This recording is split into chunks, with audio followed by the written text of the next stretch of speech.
जय जगन्नाथ नमस्कार सांग माने बोईती ककाउरे आपण माने तरकारी घांट विभिन्न प्रकार करी खाइछन्ते केबे पिठा करी खाइछन्ती देखंतु एमिति पिठा ହେଇଛି ना केते सुंदर केक टाइप रहिछि देखंतु आज हम तार पिठा करबा केते सुंदर झुरझुरिया ହେଇଛି ना मो हातर झुरझुर करछि देखंतु पूरा होछि रेसिपी को प्रथम रु शेष पर्यंत देखंतु भलो लागिले लाइक शेयर फॉलो करिवे चैनल प्रथम थरो देखुथिले सब्सक्राइब करिवे बिरी चाउल को मु आगुर भिजेकी की रखिथिली देखंतु बिरी जेतिकी नबा तार डबल चाउल नबा ଏବେ ଧୋଇକି ଚିକଣ କରିକି ବାଟିକି ଲୁଣ ଗୋଳେଇକି ଘୋଡ଼େଇକି ରଖିଦେବା। ଇଏ ଫୁଲିଲା ଭିତରେ ବୋଇତାଳୁ ନଡ଼ିଆ ସବୁ ରେଡ଼ି କରି ରଖିଦେବା।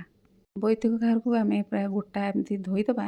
ଧୋଇକି ତାର ଖଣ୍ଡ ଖଣ୍ଡ କରି କାଟି ଦେଇକି ତାର ଅନ୍ତି ଗୁଡ଼ାକୁ ଭଲ ବାହାର କରିଦେବା। ତାକୁ ପୁରା ମୁଁ 3 ଖଣ୍ଡ କରି କାଟିଦେଲି।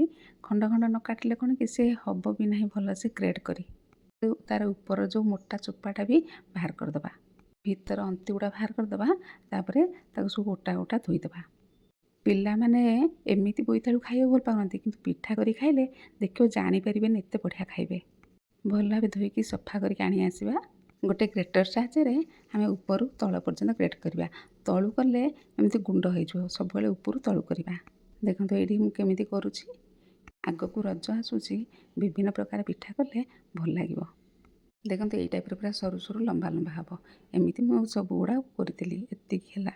ସେଇ ଅନୁସାରେ ଆମେ ନଡ଼ିଆଟାକୁ ବି କୋରିକି ଆଣି ଆସିବା। ଆପଣ ଚାହିଁଲେ କୋରଣାରେ କରିପାରିବେ। ଗ୍ରେଟ୍ରେ କଲେ ନଡ଼ିଆ ବୋଇତାଳୁ କଖାରୁ ସମାନ ଟାଇପ୍ର ହେବ। ସ୍ୱାଦ ଅନୁସାରେ ଚିନି, ତେଜପତ୍ର, ଗୁଜୁରାତି ଭଲ ଭାବେ କୁଟିକି ସେଥିରେ ଗୋଳେଇକି ସେଇ ଯେଉଁ ବାଟିକି ପିଠଉରେ ଭଲ ଭାବେ ଗୋଳେଇକି ଫେଣ୍ଟି ଦେବା। ଗୁଜୁରାତିରେ ଆମେ ତାର ଯେଉଁ ଚୋପା ଗୁଡ଼ା ସବୁ ବାହାର କରିଦେବା।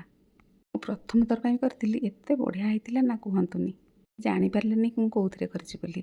ପିଠଉରେ ଗୋଳେଇ ଦେଇକି ଭଲ ଭାବେ ଫେଣ୍ଟି ଦେବା। ତାପରେ ବେଳେ ସାଙ୍ଗେ ସାଙ୍ଗେ ବି କରିପାରିବା, କାରଣ ଆଗରୁ ପିଠଉଟା ଗୋଳେଇକି ରଖିଥିଲେ ନା। ଭଲ ସ୍ୱାଦ ଲାଗି ସେଥିରେ ଟିକେ ଦେଶୀ ଘିଅ ବି ପକାଇଦେବା। ସେରେ ଗୋଟେ ପ୍ୟାନ୍ ଗରମ କରିକି ସେଥିରେ ଘିଅ 2 ଚାମଚ ଦେଇକି ପିଠଉକୁ ପକାଇଦେବା। ଏଥିରେ ତା ଉପରେ ଟିକେ ବାସ୍ନା ଲାଗି ହଳଦୀ ପତ୍ର 2ଟା ଦେବା। ଆପଣ ଚାହିଁଲେ ଦେଇପାରିବେ, ନ ଦେଇପାରିବେ। ମୁଁ ବିନା ହଳଦୀ ପତ୍ରରେ ବି ବନେଇଛି।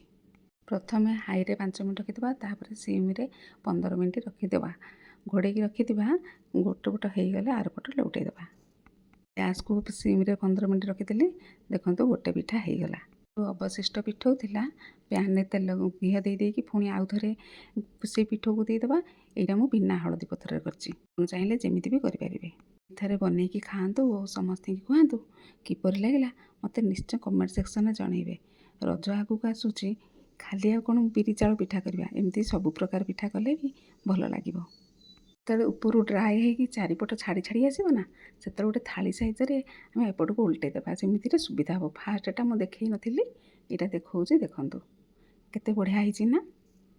ଆପଣମାନେ ଏମିତି ଘରେ ବନେଇକି ଖାଆନ୍ତୁ, ଅନ୍ୟମାନଙ୍କୁ ଖୁଆନ୍ତୁ।